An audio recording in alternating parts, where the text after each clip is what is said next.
Hello दोस्तों, जय माता दी। अभी हम देखते हैं बैंक निफ्टी का एनालिसिस। बैंक निफ्टी कल कैसे ट्रेड करना है एक्सपायरी के दिन, और बैंक निफ्टी के लिए आज के लिए क्या लेवल दिए गए थे, उन्होंने क्या किया, उसको भी एक बार देख लेते हैं। बैंक निफ्टी ओपन होता है एग्जैक्टली हमारे इस जोन पर ओपन होके नीचे की तरफ आता है। पहली जो 5 मिनट में जो उसने लो लगा दिया था वही लो को होल्ड करता है। एक ट्रेड हमने लिया था आपका, जब ये नीचे आने के बाद ऊपर की तरफ जब जाता है इस जोन पर रिटेस्ट करके इसको, फिर नीचे की तरफ जब आता है तब जाके एक हमने उसका पुट लिया था फिर निफ्टी का। ठीक है, जब फिर निफ्टी का एक पुट लिया था उसमें एक मूवमेंट भी मिल गया था 30-35 पॉइंट का आई थिंक। उसके बाद क्या कंडीशन थी, यहाँ पर मेरी पॉसिबिलिटी थी कि लेवल के आसपास टच करे, बट हुआ क्या है इसने, क्योंकि ओपनिंग का लो है, ओपनिंग का हाई या लो वो अपने आप में थोड़ा सा रेसिस्टेंस का काम करता ही है। ओके, तो उसने क्या किया, ऑलमोस्ट यहाँ पे देखें तो हम डबल, उसने आपका बॉटम बनाया, साइकोलॉजी लेवल भी था 500 के आसपास का था। ठीक है, तो वो वहां से ऊपर की तरफ चला गया, बट ये जो मूवमेंट था ये हमने कम्प्लीटली मैंने मिस किया। ठीक है, इसने क्या किया, इसने जब ये टच किया ऑलमोस्ट लेवल 834 का, तो मैंने यहाँ पर थोड़ा एक पुट लिया जो कि उसने थोड़ा सा मूवमेंट दिया था। फिर ये ऊपर की तरफ चला गया, जाने दो। ठीक है, अब ये क्या हुआ, मैंने यहाँ पे क्या किया, मैंने ऐसा किया कि इसमें दोनों जो लेवल थे, ये जो लेवल है आपका 966 और 834, इन दोनों का 50% ड्रॉ कर दिया। ये ब्लू लाइन से मैंने ब्लू लाइन से ड्रॉ करने के बाद यहाँ पर मुझे एक चीज देखने को मिली कि ये जो प्राइस था ये प्राइस होल्ड कर रहा है इसको। प्राइस ब्लू लाइन के ऊपर नहीं क्लोज कर पा रहा, एक कैंडल क्लोज भी किया बट नेक्स्ट कैंडल डाउन आ गया। तो ऐसे केस में मेरी पॉसिबिलिटी क्या थी, मैंने यहाँ पर फिर से पुट पकड़ा एक ऐसी एरिया में कहीं 870-80 के आसपास कहीं, और उसने फिर से एक मूवमेंट दिया मुझे डाउन साइड का। यहाँ तक आया 770 के आसपास, फिर गया 834, फिर नीचे ये लो लगाया। अच्छा, ये यहाँ तक ही प्राइस क्यों गया, इसका लॉजिक अगर किसी के पास हो तो बता दो। हालांकि मैं अगर बता दूंगा बाद में सभी लोग बता ही देंगे, मुझे तो बताना पड़ेगा अभी कि ये प्राइस एग्जैक्टली इस जोन को टच क्यों नहीं किया। ठीक है, वो मैं आपके साथ शेयर कर देता हूँ। ये था एक इसका स्विंग लो, प्लस ये था और ये था। ये देखिए, ये ट्रेंड लाइन थी, थर्ड अटेम्प्ट था यहाँ पे इसका, थर्ड टाइम भी टच किया, ऊपर की तरफ हो गया, फिर से आता है फोर्थ में भी, तो ट्रेंड लाइन टच नहीं करता, वो क्या करता, लास्ट जो लो था ये 12 पीएम का जो कैंडल था वो, उस पर उसका जो लो था उस लो को रेस्पेक्ट करता है। तब मैंने कहा था मैंने अब ये टर्न आउट करेगा ऊपर की तरफ, यानी अब ये नीचे की तरफ नहीं जाएगा, अभी ये ऊपर की तरफ घूम सकता है, और ये लेवल के मेरे लेवल को रेस्पेक्ट कर रहा है, उसके थोड़ा सा पॉइंट से मिस करके उसे ऊपर की तरफ आ रहा है। तो मैंने ये यहाँ से ऊपर की तरफ जा सकता है। जो मैंने कल आपको एडवांस में ही एक लेवल दिया था 49,900 टू 50,000 का बैंक निफ्टी के लिए, कि वो एक अच्छा आपके लिए सेलिंग पॉइंट हो सकता है, तो वही आपके सामने आज हुआ एग्जैक्टली। एडवांस में ही आपको दिया था प्राइस कि अगर वो वहां पर मिलता है आपको प्राइस, तो वहां पर आप सेलिंग के लिए देख सकते हो। ओके, तो ये यहाँ से जब मूवमेंट हुआ ऊपर की तरफ, ये मूवमेंट पकड़ा, फिर यहाँ से जब ऊपर की तरफ हुआ तो ये मूवमेंट पकड़ा, मतलब ये दोनों मूवमेंट ऊपर की तरफ वाला, तो ये मैंने साइड टेलीग्राम में भी दिया था, फिर नीचे आके फिर ऊपर जाने लगा तो फिर से उसको पकड़ा। ठीक है, अब क्या हुआ, अब ऊपर जाने के बाद, हालांकि प्लान नहीं था देने का, ट्रेड किसी का ना लेने का था ना देने का था, मैंने काफी ट्रेड हो गए, रहने देते हैं, 8 ट्रेड ऑलरेडी हो चुके थे इस ट्रेड से पहले पहले। ठीक है, तो यहाँ पर जो है जब इसकी कंडीशन बनी ना कि 966 के लेवल को एग्जैक्टली उसने टच किया है, 970 का उसने हाई लगाया था, देखिए level exactly dot to dot com करते हुए आपको दिखाएंगे। ठीक है, पहले क्या था, 50% का ही होल्ड कर रहा था, फिर थोड़ा सा ऊपर की तरफ गया, पर ऊपर कोई कैंडल क्लोज नहीं किया, नीचे की तरफ आ गया, और यहाँ तक ये एक ट्रेंड लाइन को रेस्पेक्ट करते हुए ऊपर की तरफ गया, लेवल टच किया, फिर नेक्स्ट डाउन साइड वाला लेवल टच किया, उसके बाद ऊपर की तरफ निकला, उसमें थोड़ा सा गैप छोड़ा। और एक चीज और थी यहाँ पे देखने के लिए, अगर आप देखते हो तो मैजिक है ट्रेंड लाइन, ट्रेंड लाइन का मैजिक देखो आप। ऑलवेज मैं आपको एक चीज कहता हूँ भाई, आप कोई भी काम कर लो उसमें आपको अच्छे से कमांड होनी चाहिए आपकी, उसमें जिसमें भी हो, X Y Z, trend line में हो, सपोर्ट रेसिस्टेंस में हो, जिसमें भी हो, जो भी आपको अच्छे से आता है, बट उस पर ही प्रैक्टिस अच्छे से करो, आपको रिजल्ट आज नहीं तो कल मिलना स्टार्ट हो जाएगा। प्रैक्टिस चाहिए, बिना प्रैक्टिस कुछ नहीं हो सकता। ठीक है, तो वो मेरे पास डबल कंफर्मेशन थी, मेरा लेवल भी आ रहा है, रेसिस्टेंस का काम भी करने वाला है, नियर अबाउट थोड़ा सा ऊपर जाके देखें तो 50,000 का लेवल है, वो भी रेसिस्टेंस है। ठीक है, तो वहां पर मैंने जब थोड़ा सा, मैंने एग्जैक्टली टॉप पे नहीं लिया इसको, मैंने एग्जैक्टली टॉप पे नहीं लिया, मैंने लिया कहीं इस लेवल के आसपास आके, 900 के आसपास जब प्राइस आके रुक रहा था थोड़ी देर, तब मैंने उसको पुट को लिया 900 के आसपास आके आने के बाद।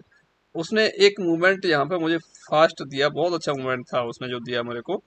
768 का लो था 920 के आसपास का, उसका हाई था। ठीक है, 5 मिनट में एक अच्छा मूवमेंट मिला, तो इस टाइम प्रीमियम भी मेरा 105.7 का समथिंग भाई था, कुछ 5 समथिंग का।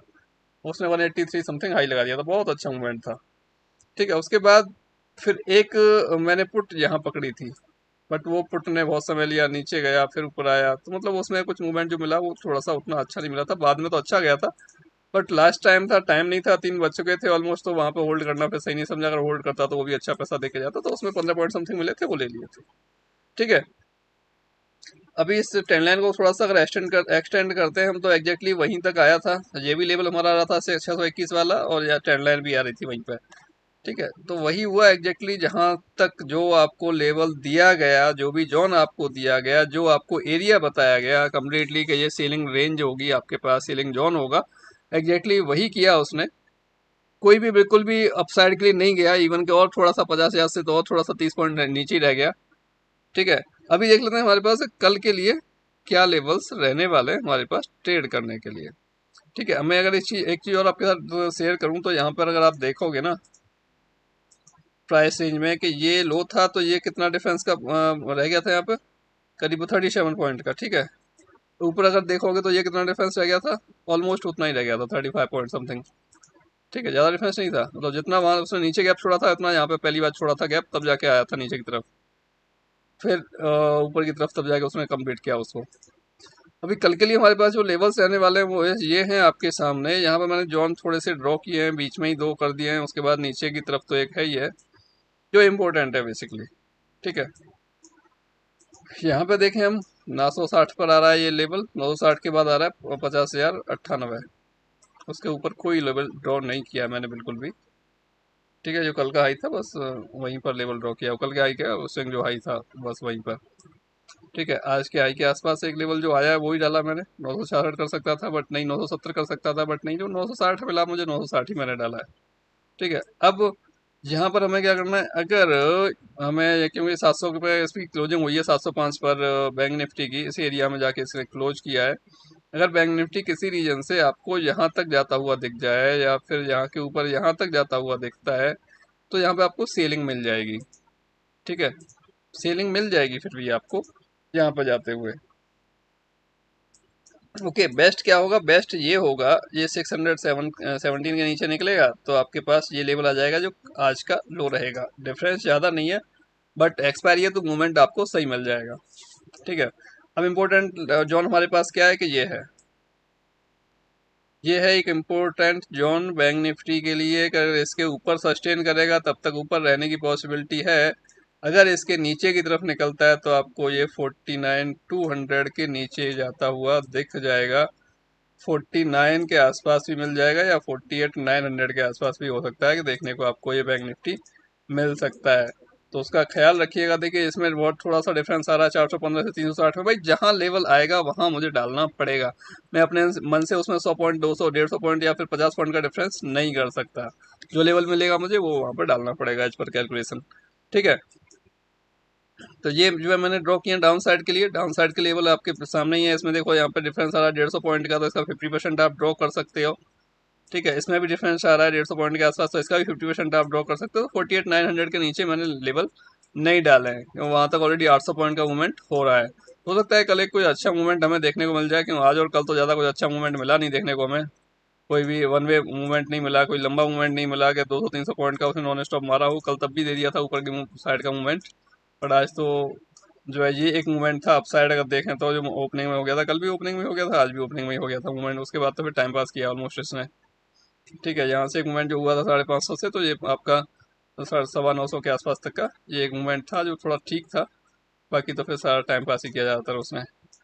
ओके, और यहाँ पर मैं थोड़ा सा और देखता हूँ तो आपके सामने एक और एक जोन आ रहा है, ये एक लेवल आ रहा है। जोन तो शायद ड्रॉ किया नहीं किया, हाँ ये है, जोन भी है 4874 और 47,665 और 47,808। इस जोन को आप मार्क कर लीजिएगा। ये जोन आपके लिए रिवर्सल होगा बैंक निफ्टी का। अगर बैंक निफ्टी यहाँ पर आता हुआ आपको दिखता है, ठीक है, तो ये जोन आपके लिए रिवर्सल होगा। हालांकि ये जोन थोड़ा सा ऊपर आ रहा है, 900 के आसपास आ रहा है, इसमें डिफरेंस था, मतलब थोड़ा सा मैंने शॉर्ट किया हुआ है। ये जोन 900 के आसपास आ रहा है। ठीक है, ये 800 का नहीं है, 900 का है, 250 पॉइंट का सा जोन है कम्प्लीटली बैंक निफ्टी का।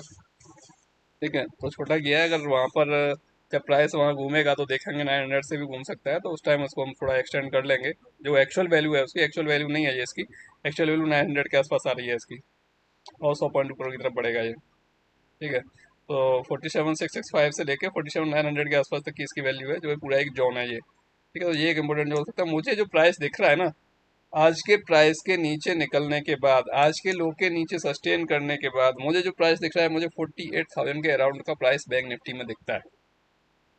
48,000 के अराउंड का प्राइस मुझे दिखता है बैंक निफ्टी के अंदर। ठीक है, मैं एडवांस में बता रहा हूँ, जो डिफरेंस है अभी 1700 पॉइंट का, बट मुझे लगता है 48,000 के आसपास का प्रीमियम हमें देखने को, प्राइस हमें देखने को मिल सकता है आने वाले टाइम में। ओके, तो ट्रेड जो भी करनी है, जैसे भी करनी है, अपने हिसाब से करें। एक्सपायरी भी है कल, तो भाई मनी मैनेजमेंट, रिस्क मैनेजमेंट करके चलना, क्योंकि एक दिन में कुछ नहीं होता, बट एक दिन में लॉसेस काफ़ी हो सकता है। एक दिन में शायद कमाया जाना ज़्यादा न जाए, बट लॉस तो काफ़ी हो सकता है। तो इस वजह से आराम से ट्रेड करो, शांति के साथ बैठ के इजीली आप पैसा कमा सकते हो मार्केट से, कोई दिक्कत नहीं है। बाकी सीखते रहो। इतने अच्छे लेवल दे रहा हूँ, इतने अच्छे आपके साथ प्रेडिक्शन में शेयर कर रहा हूँ। देखो, कभी कभी हर कोई ट्रैप होता है मार्केट में, हमारा फॉर्मूला फेल नहीं होता कभी, बट ट्रैपिंग तो हम हो सकते हैं ना, ट्रैप हम हो सकते हैं ना मार्केट के अंदर, क्योंकि ट्रेड हम कर रहे हैं। ठीक है, फॉर्मूला हमने सेट किया, हमने लगाया, ठीक है, वो अपने हिसाब से काम करा है, बट साइकोलॉजी हमारी क्या कह रही है वो हमारे ऊपर डिपेंड करता है। साइकोलॉजी कभी कहता है नहीं यार बाई नहीं करना, सुबह जैसे मैंने बाई नहीं किया, मैंने ठीक है डाउन साइड आना चाहिए, एक बार वहां तक आएगा तो ठीक है मैं बाई के लिए कुछ देखूंगा, मैंने बाई नहीं किया, ऊपर से ही भाग गया, बहुत अच्छा मूवमेंट भी दे गया देखा जाए तो यही होता है कि हमारे मन में कुछ और चल रहा है और हमारा फॉर्मूला कुछ और कह रहा है, वहाँ दोनों मैच नहीं करेगा तो हम ट्रेड कहीं भी ले सकते हैं। उसके अपोजिट जाएंगे तो बैंड बजने वाली है, उसके साथ जाएंगे तो पैसा बनने वाला है। ठीक है, तो स्टॉप लॉस होना कोई बड़ी बात नहीं है, स्टॉप लॉस होने के बाद उसको रिकवर करना वो बड़ी बात है। उससे हार नहीं मानना, उसको हमने वापस लेना, वो एक इंपॉर्टेंट पार्ट होता है ट्रेडिंग का। स्टॉप लॉस तो पार्ट है भाई ट्रेडिंग का, स्टॉप लॉस और टारगेट पार्ट होता है ट्रेडिंग का। उसमें स्टॉप लॉस होने पर कुछ लोगों को बड़ा बड़ा बुरा लगता है, यार आप अपने से तो आप बिना स्टॉप लॉस के ट्रेड लेके छोड़ दोगे, ट्रेड ही खत्म हो जाती है, जीरो हो जाती है, तो उसमें क्या होता है, उसमें तो बुरा नहीं लगता आपको। बट दूसरा अगर कोई प्रिडिक्शन कर रहा है आपको लग रहा है, तो फिर उसमें आपको बुरा लगता है। ठीक है ना, तो वो थोड़ा सोचना चाहिए आपको। सामने वाला भी इंसान है, कोई रोबोट नहीं है, क्योंकि वो सिर्फ और सिर्फ इमोशंस लेस काम करेगा। भाई इमोशन से इमोशन आ गए तो फिर वो भी डिसीजन गलत ले सकता है ना सामने वाला। तभी मैं बोलता हूँ ना भाई, सीखो, सीखोगे तो एटलीस्ट दूसरे के ऊपर डिपेंड नहीं रहना, और अपने हिसाब से आप अपने, जब आपके पास टाइम होगा तब आपको कोई ट्रेड मिलेगा, आप कर पाओगे सही से वहाँ पर। ठीक है, ऐसे ऐसे सेटअप है, ऐसी ऐसी स्ट्रेटेजी है हमारे पास कि जितना चाहो उतनी क्वांटिटी ले लो आप, जितनी चाहो उतनी क्वांटिटी आप ले सकते हो, बट वो कंडीशन फुलफिल होने के बाद। ठीक है, एक अगर बड़े टाइम फ्रेम के हिसाब से अगर मैं देखने जाऊं तो मुझे यहाँ पर कुछ और भी दिख रहा है, जो आपके साथ शेयर कर देता हूँ। वो ये है कि मुझे यहाँ पर एक आपका दिखता है क्या, डब्ल्यू, सॉरी एम। ठीक है, जिसको अगर विक को छोड़ दूं मैं कम्प्लीटली, विक को अगर छोड़ दूं तो ये होता है, ये होता है नीचे की तरफ, फिर ये ऊपर जाता है और ये होता है। ठीक है, आप इसको एम बोल सकते हो, आप इसको हेड एंड शोल्डर बोल सकते हो। ठीक है, जो आपको समझ में आता है वो चीज़ आप इसको बोल सकते हो, बट ये आपको जो समझ में आता है वो आप इसको बोल सकते हो, हेड एंड शोल्डर या फिर आपका एम पैटर्न। बट मेरे हिसाब से जो भी है ठीक है, काम करेगा। आज के लो के नीचे निकलने के बाद प्राइस अगर इस जोन के नीचे से, इस जोन के नीचे सस्टेन करता है, जोन पर आके सस्टेन करता है 10-20 मिनट भी, आधा घंटे भी, और उसके बाद नीचे की तरफ ब्रेक करता है, तो एक फास्ट मूवमेंट देखने को मुझे डाउन साइड में मिल सकता है। ऊपर की साइड की संभावना मुझे अब नहीं दिख रही है। हाँ, अगर कल इस रेंज में मुझे कहीं मिल जाता है 800 870 के आसपास में, तो ठीक है, कहीं सेलिंग के लिए फिर मिल जाएगा मुझे अच्छा लेवल, तो अच्छा रहेगा। ओके दोस्तों, मिलते हैं किसी नेक्स्ट वीडियो में। जय हिंद।